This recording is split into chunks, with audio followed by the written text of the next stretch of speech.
ಆಂಧ್ರ ಪ್ರದೇಶದ ಕರ್ನೂಲ್ ಬಳಿ ಬಸ್ ದುರಂತ ನಡೆದಿದೆ. ಹೊತ್ತಿ ಉರಿದಿದೆ ಬಸ್ನಲ್ಲಿದ್ದ 20 ಪ್ರಯಾಣಿಕರು ಸಜೀವ ದಹನ ಆಗಿದ್ದಾರೆ.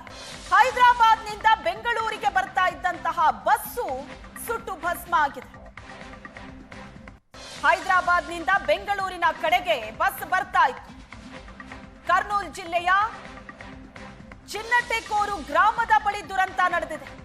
ಕಾವೇರಿ ಟ್ರಾವೆಲ್ಸ್ಗೆ ಸೇರಿದಂತ ಬಸ್ನಲ್ಲಿ 43 ಪ್ರಯಾಣಿಕರಿದ್ದರು. ಈ 43 ಪ್ರಯಾಣಿಕರಲ್ಲಿ 20 ಜನ ಮೃತಪಟ್ಟಿದ್ದಾರೆ. 23 ಜನರಿಗೆ ಗಾಯ ಆಗಿದೆ. ದೀಪಾವಳಿ ಸಂಭ್ರಮ ಮುಗಿಸಿ ಬರ್ತಾ ಇದ್ದವರು ಸುಟ್ಟು ಭಸ್ಮ ಆಗಿದ್ದಾರೆ. ಇಲ್ಲಿ ತನಕ 19 ಮೃತದೇಹವನ್ನ ಪೊಲೀಸರು ಹೊರತೆಗೆದಿದ್ದಾರೆ. 15 ನಿಮಿಷದಲ್ಲೇ ಕಾವೇರಿ ಸ್ಲೀಪರ್ ಬಸ್ ಸುಟ್ಟು ಕರಕಲಾಯಿತು. 39 ಪ್ರಯಾಣಿಕರು, 2 ಮಕ್ಕಳು, 2 ಡ್ರೈವರ್ ಸೇರಿ 43 ಜನ ಪ್ರಯಾಣ ಮಾಡ್ತಾ ಇದ್ದ ಬಸ್ ಇದು. 2 ಡ್ರೈವರ್ ಸೇರಿದಂತೆ 23 ಪ್ರಯಾಣಿಕರು ಸೇಫ್ ಆಗಿದ್ದಾರೆ. ಬಸ್ ಒಂದು ರಸ್ತೆ ಮಧ್ಯದಲ್ಲೇ ಹೊತ್ತಿ ಉರಿತಾ ಇರುವಂತಹ ದೃಶ್ಯ ನೀವು ನೋಡ್ತಾ ಇದ್ದೀರಿ. ಕಾವೇರಿ ಟ್ರಾವೆಲ್ಸ್ಗೆ ಸೇರಿದ ಬಸ್ ಇದು. ಹೈದರಾಬಾದ್ನಿಂದ ಬೆಂಗಳೂರಿಗೆ ಬರ್ತಾ ಇತ್ತು. 43 ಜನ ಇದ್ರು ಈ ಬಸ್ ಅಲ್ಲಿ. ದೀಪಾವಳಿ ಸಂಭ್ರಮ ಮುಗಿಸಿ ಬೆಂಗಳೂರಿಗೆ ವಾಪಸ್ ಬರ್ತಾ ಇದ್ದವರು. ಇಡೀ ಬಸ್ ಅಲ್ಲಿ 43 ಜನ ಇದ್ರು. ಅದರಲ್ಲಿ 20 ಜನ ಸಜೀವ ದಹನ ಆಗಿದ್ದಾರೆ. ಇನ್ನುಳಿದಂತೆ 23 ಮಂದಿ ಗಾಯಗೊಂಡಿದ್ದಾರೆ. 43 ಪ್ರಯಾಣಿಕರಲ್ಲಿ 20 ಪ್ರಯಾಣಿಕರು ಮೃತಪಟ್ಟಿರೋದು.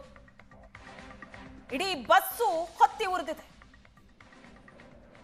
ಹೈದರಾಬಾದ್ನಿಂದ ಬೆಂಗಳೂರಿಗೆ ಬರ್ತಾ ಇದ್ದಂತಹ ಬಸ್ ಇದು. ದುರಂತಕ್ಕೂ ಮುನ್ನ ಕಾವೇರಿ ಬಸ್ಸಿನ ಎಕ್ಸ್ಕ್ಲೂಸಿವ್ ದೃಶ್ಯ. ಕರ್ನೂಲ್ ಬಳಿಯ ಟೋಲ್ ದಾಟಿದ ಬಸ್ಸು ಮಧ್ಯರಾತ್ರಿ 2 ಗಂಟೆ 14 ನಿಮಿಷಕ್ಕೆ ಟೋಲ್ ಅನ್ನ ದಾಟಿತು. ಕಾವೇರಿ ಬಸ್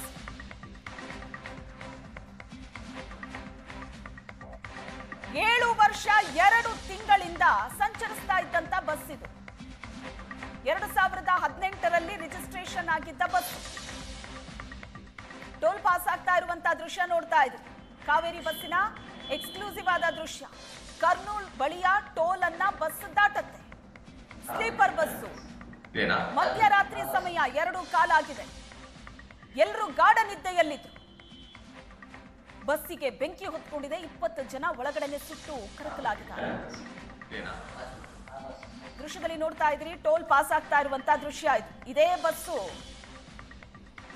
ಮುಂದೆ ಸ್ವಲ್ಪ ದೂರ ಸಾಗ್ತಾ ಇದ್ದಂತೆ ಬೆಂಕಿ ಹೊತ್ಕೊಂಡಿರೋದು.